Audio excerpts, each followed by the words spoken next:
আশা ছিল মনে জীবন মরণে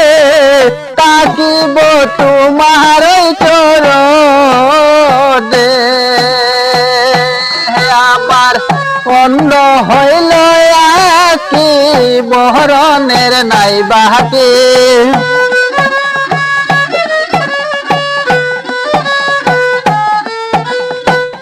অন্ধ হইল কি মহরণের নাই বাকি ওই দুঃখ সইতে নাই আর পারি পোহরানের বন্ধু রে আমায় বলিলাই রে আমি না তোমায় বলতে পারি।